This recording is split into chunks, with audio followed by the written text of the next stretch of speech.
چھوڑ کر ہر ایک آدمی اپنے اعتبار سے اپنی ذمہ داری کو اس اعتبار سے پورا ضرور کرے کہ ان مسلمانوں کے لیے، ان بہنوں بیٹیوں کے لیے، ان مریضوں، ان بیماروں کے لیے جو اسلام کے لیے، مسجد اقصی کے لیے، جو وہاں کے رہنے والے دیگر مسلمانوں کے لیے اور اسلام کی بقا کے لیے اپنی جان، اپنا مال، اپنا سارا کچھ قربان کر رہے ہیں، اللہ نے میرے اور آپ کے ذمہ یہ کچھ ذمہ داری رکھی ہے. میں اور آپ اس کو دل کی خوشی سے، کوئی آدمی ایسا نہ رہے، میں بھی عرض کر رہا ہوں، آپ صلی اللہ علیہ وسلم نے حدیث طیبہ کا مفہوم ہے من سن سنتا حسنتا فلہ اجرھا واجر من عمل بھا، کہ جو آدمی کسی اچھے طریقے کا آغاز کرے، ابتدا کرے، اس کے بعد جتنے لوگ قیامت تک بھی چاہے اس نیک عمل پر کام کرتے رہے، تو جس نے اس نیکی کا آغاز کیا تھا اللہ تمام لوگوں کا اجر اس کو بھی عطا فرمائے گا. میں آپ اپنے ماحول کے اندر، اپنے گھر میں، اپنے رشتہ داروں میں، اپنے کاروباری لین دین والے دوستوں سے، جہاں جہاں تک میں اور آپ اس ذمہ داری کو پورا کر سکتے ہیں، قرآن کریم میں اللہ تعالیٰ فرماتے ہیں وَيُطْعِمُونَ الطَّعَامَ عَلَى حُبِّهِ مِسْكِينًا وَيَتِيمًا وَلَا يَحُضُّ عَلَى طَعَامِ الْمِسْكِينِ. ایک طرف یہ کہا کہ یہ غریبوں، مسکینوں کو کھانا اللہ کی محبت کے لیے کھلاتے ہیں جن کو اللہ نے نوازا ہے. دوسری طرف ان لوگوں کے عیب اور ان لوگوں کی غفلت کو بیان کیا کہ جو خود تو نہیں خرچ کر سکتے، لیکن ان کو پتا ہے کہ فلاں آدمی خرچ کر سکتا ہے، لیکن اس نے اس کو بتایا نہیں کہ فلاں ضرورت مند تمہارے مال کی منتظر ہے. وَلَا يَحُضُّ عَلَى طَعَامِ الْمِسْكِينِ،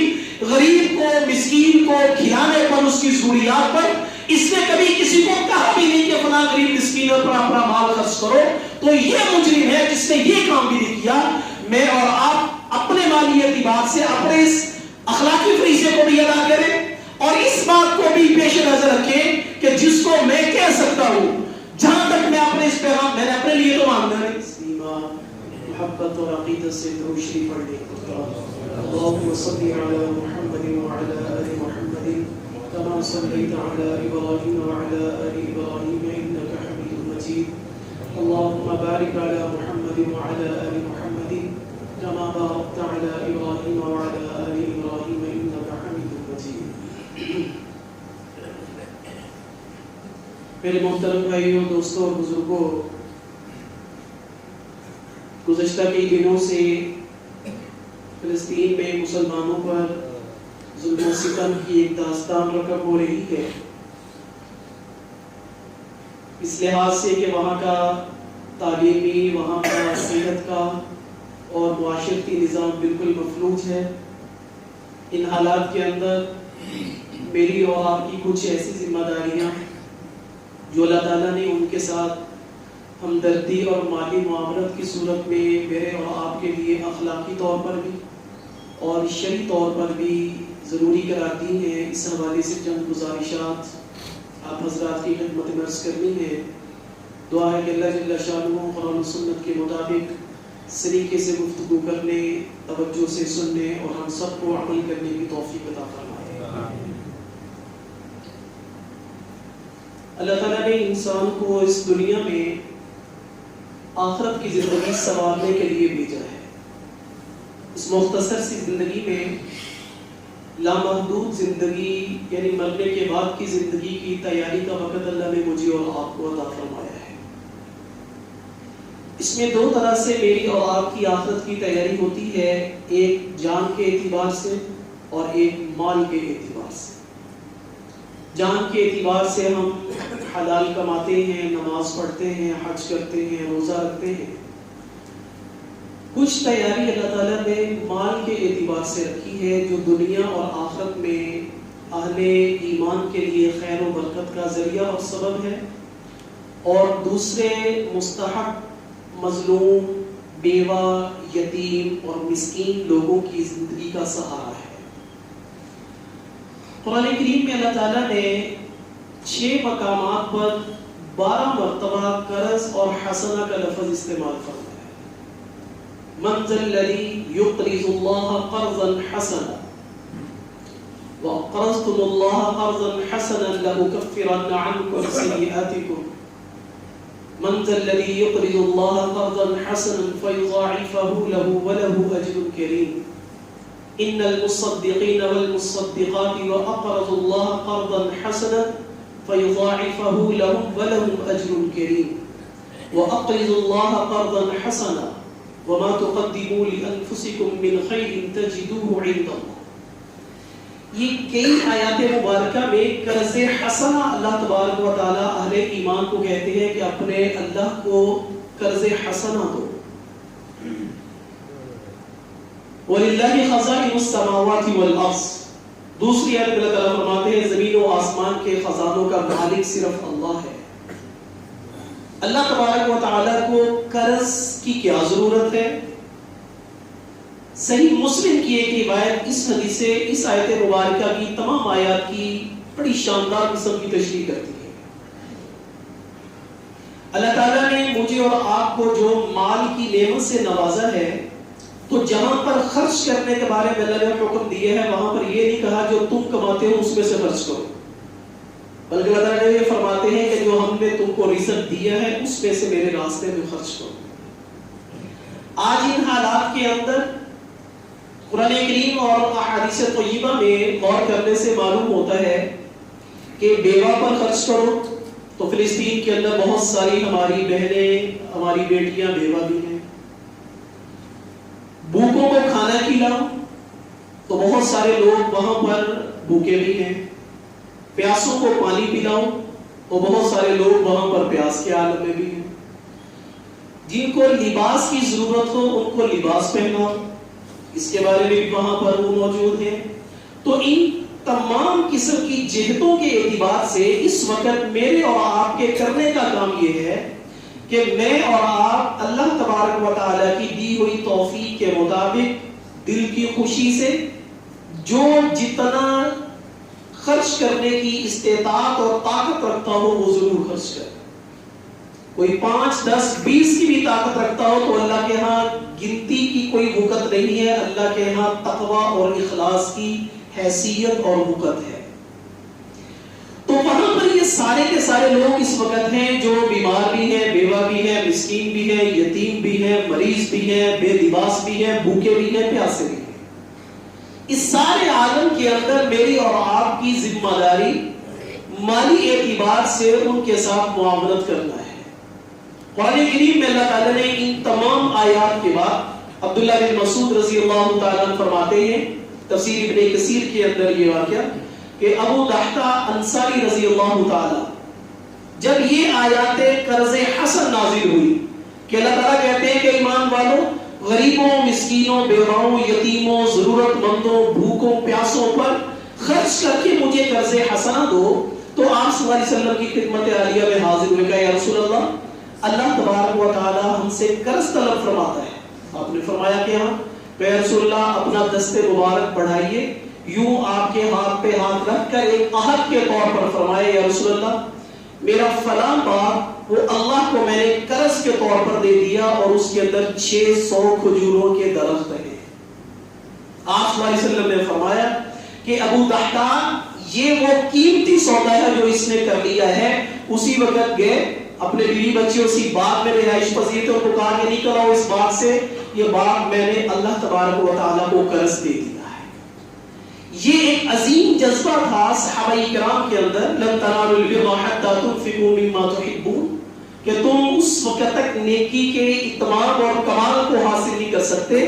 جب تک اپنی پسندیدہ چیز اللہ کے راستے میں خرچ نہ کرو۔ ابو طلحہ انصاری رضی اللہ تعالیٰ عنہ آئے اور آ کر کہا یا رسول اللہ بیرحا ایک میرا باغ ہے جو مجھے سب سے زیادہ پیارا ہے، وہ اللہ کے راستے میں خرچ کرتا ہوں۔ یہ ایک جذبہ جو صحابہ کرام کے اندر خرچ کرنے کا تھا، آج اسی جذبے کی ضرورت ہمارے ان فلسطین بھائیوں کو ہے جو اسلام کے لیے، جو بیت المقدس کے لیے، مسجد اقصی کے لیے اپنے گھر بار، اپنی جان، اپنے اولادوں کے نذرانے پیش کر رہے ہیں۔ ان حالات کے اندر صحیح مسلم کی ایک روایت ہے، آپ صلی اللہ علیہ وسلم نے فرمایا قیامت کے دن اللہ تبارک و تعالیٰ فرمائیں گے یا ابن آدم، اے ابن آدم تو نے میری تیمارداری نہیں کی، تو نے میری خبر گیری نہیں کی، حال احوال نہیں پوچھا، تو بندہ کہے گا کہ اے اللہ انت رب العالمین، اے اللہ تو جہان والوں کا پروردگار ہے، آپ کیسے بیمار ہو سکتے ہیں کہ میں آپ کی تیمارداری کرتا، آپ کی بیمار کرسی کرتا؟ تو اللہ تعالیٰ فرمائیں گے تمہیں پتا چلا تھا کہ میرا فلاں بندہ مریض ہے، فلاں بندہ زخمی ہے، فلاں بیمار ہے، اگر تم اس کی عیادت کرتا، اس کی دیکھ بھال کرتا، لوجدتنی، تو تم میری رحمت کو، میری بخشش کو، میری مہربانیوں کو، میری عنایتوں کو اس کے پاس جاتا جس مریض کی تم نے دیکھ بھال کر لی تھی۔ دوسرا اللہ تبارک و تعالیٰ فرمائیں گے یہ ابن آدم، اے ابن آدم، میں نے تم سے کھانے کو مانگا تھا لیکن تم نے مجھ کو کھانے کے لیے نہیں دیا۔ بندہ کہے گا کہ اللہ میں آپ کو کھانے کے لیے کیسے دوں، آپ کو دھیان والوں کو رزق عطا فرماتے ہیں۔ تو اللہ تعالیٰ فرمائیں گے تمہیں پتا تھا کہ میرے فلاں بندے جو تھے وہ بھوک کے عالم میں تھے، اگر تو ان بھوکوں کو کھلا دیتا تو ان کا اجر میرے ہاں بہت بڑی مقدار میں تمہیں اللہ تعالیٰ عطا فرماتے۔ تیسری چیز اللہ تعالیٰ فرمائیں گے یا ابن آدم استسقیتک فلم تسقی، میں نے تجھ سے پانی مانگا تھا تو نے تو پانی بھی نہیں دیا۔ کہ اللہ کیسے پانی آپ کو عطا فرماتا؟ آپ نے فرمایا تمہیں پتا تھا کہ فلاں بندے پیاس کی عالم میں ہیں، اگر تم اس کے لیے پانی کا انتظام کرتے تو میری رحمت کو اس آدمی کے پاس پاتے۔ ان روایات سے بات یہ معلوم ہوتی ہے کہ اگر اس وقت میں بھی ہم خرچ نہ کریں، ان حالات کے اندر بھی اگر ہم ان کے ساتھ مالی معاونت نہ کریں تو وہاں پر مریض بھی ہیں، وہاں پر پیاسے بھی ہیں، وہاں پر بھوکے بھی ہیں۔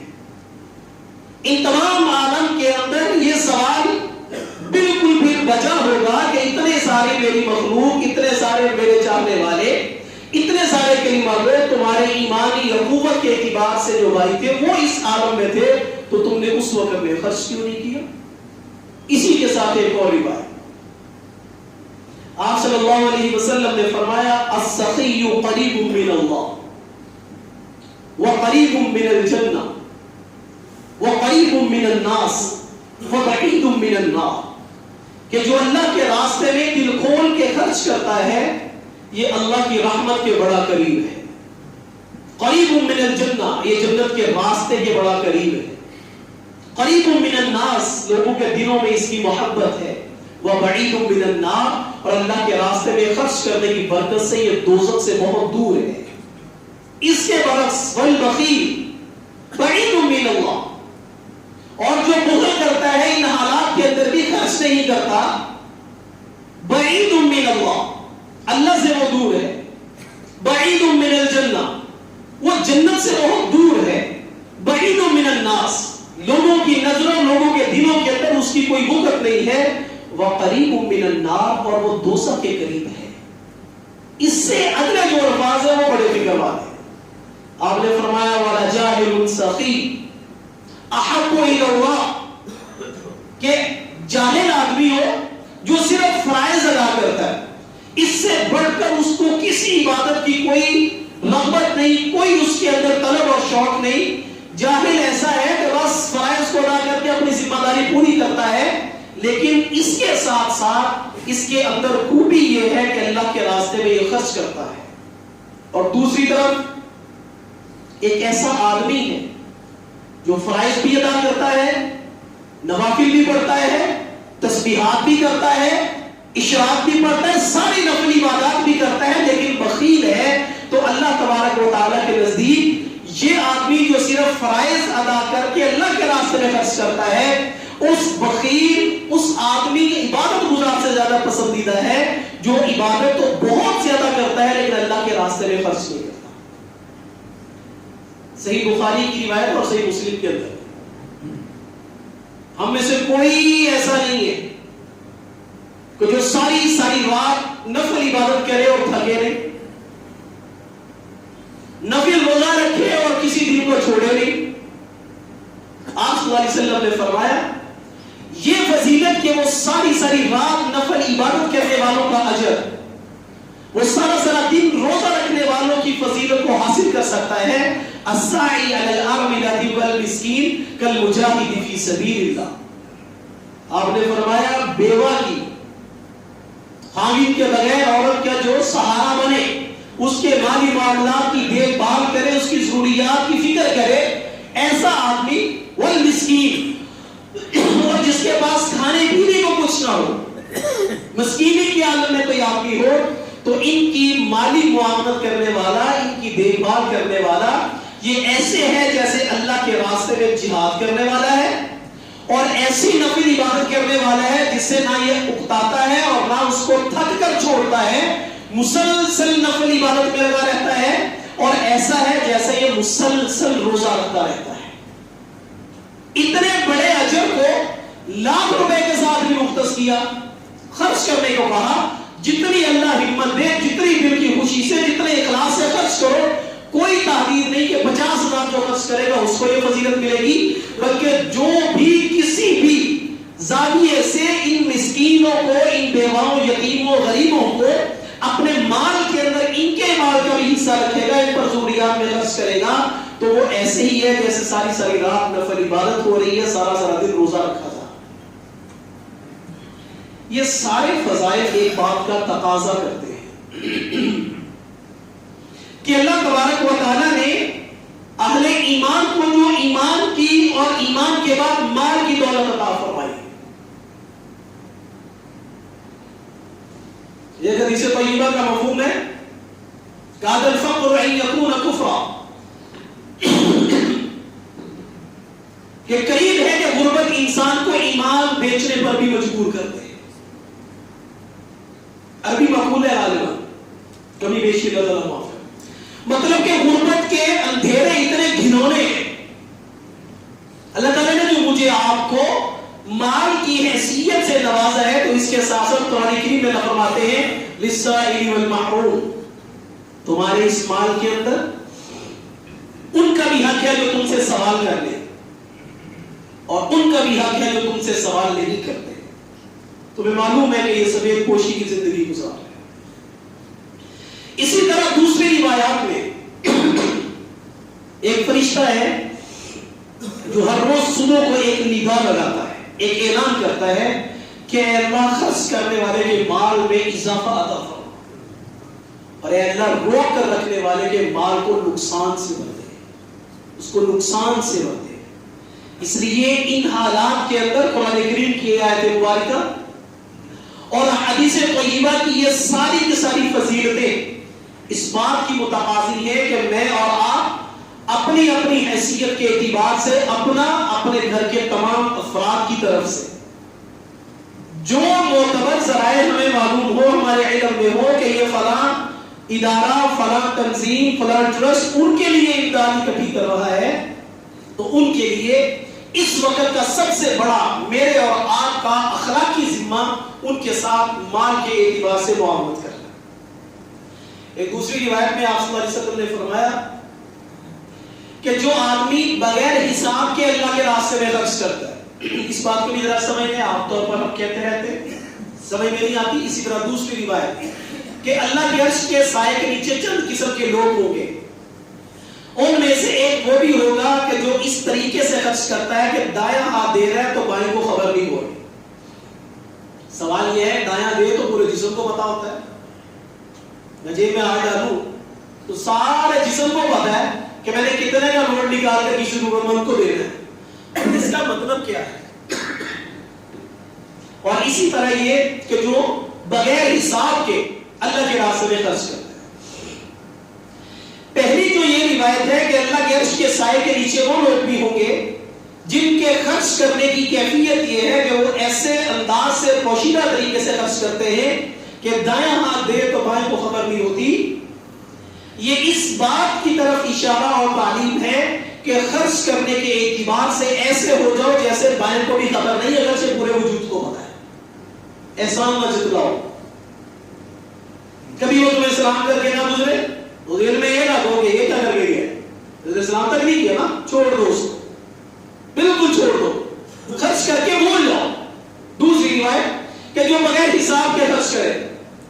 بغیر حساب تو ہم زکات کا بھی کرتے ہیں، حساب تو ہم یہ بھی کرتے ہیں، اس کا مطلب یہ ہے کہ انسان کی زندگی میں اللہ کے راستے میں خرچ کرنا اتنی تعداد سے ہے کہ اس کو یاد ہی نہیں ہے۔ ہمیں پتہ ہے ہم نے کتنی نمازیں پڑھی، ہم نے کتنے روزے چھوڑے، کتنے رکھے، نہیں پتا۔ اسی طرح خرچ کرنا اس کی زندگی میں اتنا زیادہ ہو کہ اس کو پلٹ کر اگر کبھی دیکھنا بھی چاہے تو یہ نہ پتا چلے کہ مہینے میں، دن میں میں نے کس وقت کتنا خرچ کیا؟ خرچ کرنا اس کی اللہ عادت اور وتیرہ بناتے ہیں۔ ان ساری چیزوں کے ساتھ ساتھ اچھی موت کے لیے، اچھی موت یہ ہے کہ ہمارے اپنے ہمیں کفن دے، ہمیں اپنے پیارے ہمیں غسل دے۔ آپ صلی اللہ علیہ وسلم نے فرمایا جو صدقہ دیتا ہے، اللہ کے راستے میں خرچ کرتا ہے، اللہ تعالیٰ اس کو بری موت سے بچا دیتے ہیں۔ دوسری روایت کہ جو آدمی صدقہ دیتا ہے تو صدقہ دینے سے مصیبت اور بلائیں صدقے کو کراس کر کے آگے اس تک نہیں پہنچ سکتی۔ تو اللہ کے راستے میں خرچ کرنے کا جسمانی فائدہ بھی، روحانی فائدہ بھی، مانوی فائدہ بھی، ہر اعتبار سے اللہ تعالیٰ نے اس کے اندر خیر اور برکت کا پہلو رکھا ہے۔ اور قرآن کریم کے اندر اللہ تعالیٰ نے اس کی کئی ساری آیات میں پھر فضیلت کے طور پر فرمایا کہ یہ تمہیں آخرت میں ملے گا کیسے، جو تم دنیا میں خرچ کرتے ہو۔ آپ صلی اللہ علیہ وسلم صاحب مشکات نے یہ روایت نقل فرمائی۔ سیدہ عائشہ رضی اللہ تعالیٰ عنہ نے گھر میں بکری تھی تو وہ بکری کو ذبح کیا، ذبح کر کے تو دستی کا گوشت رکھ لیا اور باقی سارے کا سارا صدقہ کر دیا۔ آپ صلی اللہ علیہ وسلم گھر میں تشریف لائے تو آپ نے پوچھا کہ وہ بکری کہاں گئی؟ کہ رسول اللہ وہ سارے کا سارا دے دیا اور یہ دستی کو رکھ لیا۔ آپ صلی اللہ علیہ وسلم نے فرمایا دستی کو رکھ لیا، باقی کو ختم کر دیا۔ کہ جو اجر کے اعتبار سے چیز باقی رہنے والی، رکھنے والی تھی، وہ جو ہم نے دے دیا وہ ہم نے رکھ لیا، اور جو رکھ لیا وہ ہم نے ختم کر دیا۔ اس اعتبار سے، اور ایک دوسری روایت میں آپ نے فرمایا مرنے کے وقت میں زیادہ درہم خرچ کرنے سے کہیں زیادہ بہتر یہ ہے کہ انسان ضرورت کے وقت میں ایک ہی روپیہ چاہے خرچ کرے، لیکن یہ اس وقت خرچ کرے جب یہ صحت مند بھی ہو اور اس کو خود بھی پیسوں کی ضرورت بھی ہو۔ اس حالت کے اندر یہ کسی دوسرے کی خبرگیری کے لیے ایثار کرے، اس کی اہمیت دے، اس کو ترجیح دے، خرچ کرے، یہ مرتے وقت کئی ہزاروں درہم خرچ کرنے سے بہتر ہے۔ تعداد کو نہ دیکھیں، اس وقت کے حالات اور نزاکت کو دیکھیں، عزم کریں، ارادہ کریں کہ انشاءاللہ ہم میں سے ہر ایک آدمی اپنے گھر کے ہر فرد کی طرف سے کچھ نہ کچھ جتنی اللہ ہمت توفیق دے آئندہ ہفتے سے پہلے ضرور وہاں تک پہنچائے گا۔ اس میں بھی ایک بات ذہن میں رکھیں، اکثر میں زکات کے موقع پر تو یہ بات کہتا ہی ہوں، کبھی کسی مسکین غریب کو اپنے دروازے پر نہ آنے دیں۔ عزت نفس کے لیے آپ یہ بھی کہہ سکتے ہیں کسی کو دے کر کے یہ لو رکھ لو، یہ زکات ہے آپ کو نہیں، اور وہ زکات۔ اتنی شریعت کے اندر عزت نفس کی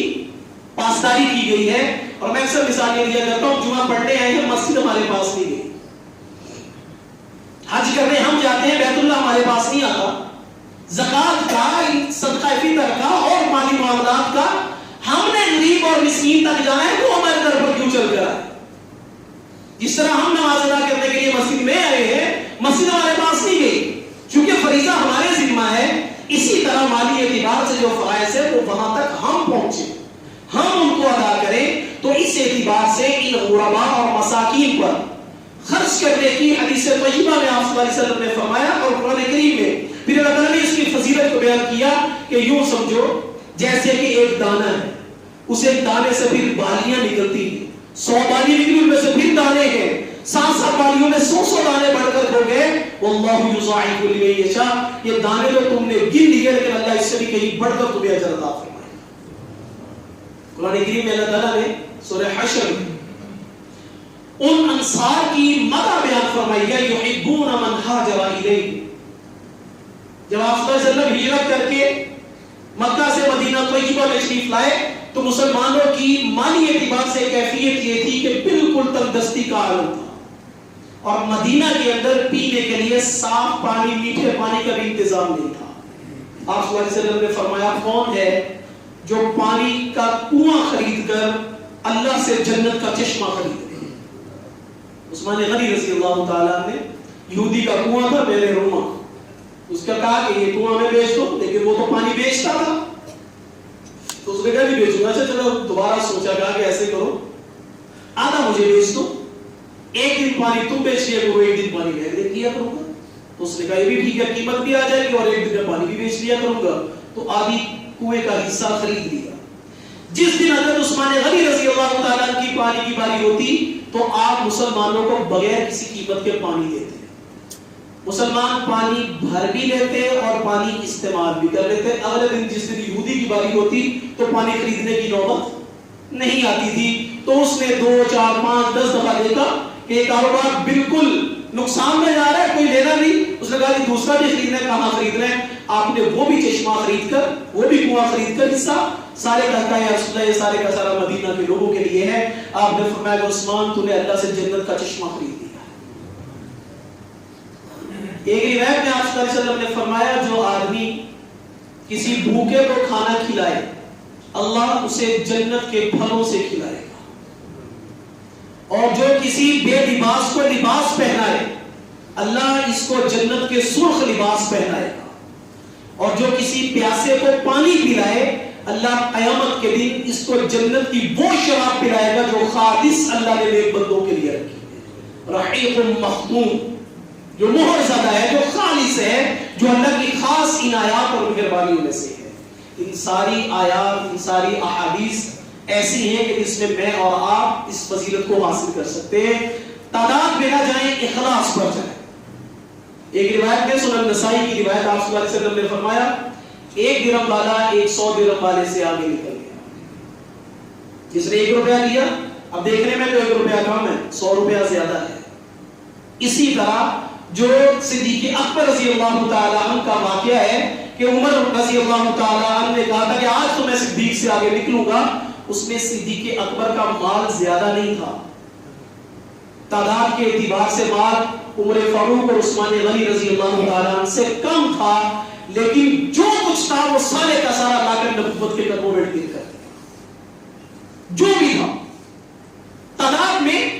قیمت میں ان سے کم تھا, لیکن صدیق کی کل کائنات ہوئی تھی تو اللہ کو یہ ادا پسند آئی کہ سارے کا صدیق گھر میں گیا ہے جو اللہ اس کے رسول کا نام ہے, اور وہاں پر ابھی لاکھوں پیچھے باقی تھے. اسی طرح آپ صلی اللہ علیہ وسلم نے فرمایا 1 درہم والا 100 درہم والے سے آگے نکل گیا. صحابہ نے کہا یا رسول اللہ وہ کیسے؟ آپ نے فرمایا ہو سکتا ہے جس نے 100 روپیہ خرچ کیا ہو اس کے پاس ایسے کئی 100 اللہ نے عطا فرمائے ہو, یہ 100 نہ اس کے مال کا آدھا ہو نہ تہائی ہو نہ اس کو کوئی اس کے مال سے نسبت ہو, اور جس کے پاس ایک ہی تھا, اگر اس کے پاس ایک ہی تھا تو اس نے اپنا سارا مال اللہ کے راستے میں خرچ کر دیا. اگر 2 تھے تو آدھا خرچ کر دیا, اگر 3 تھے تو تیسرا حصہ خرچ کر دیا. یہ بات اس بات کی طرف مجھے اور آپ کو رغبت دلاتی ہے کہ تعداد مقصود نہیں ہے, اپنے جذبات مقصود ہے. اور قربانی کے موقع پر بھی اللہ یہ فرماتے ہیں گوشت خون تمہارا ہی رہ جاتا ہے, وَلَكِنْ يَنَالُهُ التَّقْوَىٰ مِنْكُمْ, اللہ کے ہاں تمہارا اخلاص اور تمہاری دل کی نیت اللہ تک پہنچتی ہے. اسی طرح آج ان حالات کے اندر تعداد کو, گنتی کو, زیادہ کو, کثرت کو چھوڑ کر ہر ایک آدمی اپنے اعتبار سے, اپنی ذمہ داری کو اس اعتبار سے پورا ضرور کرے کہ ان مسلمانوں کے لیے, ان بہنوں بیٹیوں کے لیے, ان مریضوں, ان بیماروں کے لیے جو اسلام کے لیے, مسجد اقصی کے لیے, جو وہاں کے رہنے والے دیگر مسلمانوں کے لیے اور اسلام کی بقا کے لیے اپنی جان, اپنا مال, اپنا سارا کچھ قربان کر رہے ہیں. اللہ نے میرے اور آپ کے ذمہ یہ کچھ ذمہ داری رکھی ہے. میں اور آپ اس کو دل کی خوشی سے, کوئی آدمی ایسا نہ رہے, میں بھی عرض کر رہا ہوں, آپ صلی اللہ علیہ وسلم نے حدیث طیبہ کا مفہوم ہے من سن سنتا حسنتا فلہ اجرها واجر من عمل بها, کہ جو آدمی کسی اچھے طریقے کا آغاز کرے, ابتدا کرے, اس کے بعد جتنے لوگ قیامت تک بھی چاہے اس نیک عمل پر کام کرتے رہے, تو جس نے اس نیکی کا آغاز کیا تھا اللہ تمام لوگوں کا اجر اس کو بھی عطا فرمائے گا. میں آپ اپنے ماحول کے اندر, اپنے گھر میں, اپنے رشتہ داروں میں, اپنے کاروباری لین دین والے دوستوں سے,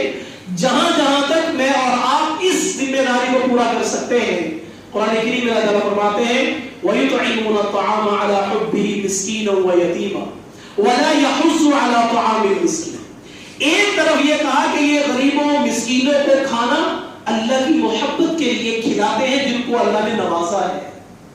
دوسری طرف ان لوگوں کے عیب اور ان لوگوں کی غفلت کو بیان کیا کہ جو خود تو نہیں خرچ کر سکتے,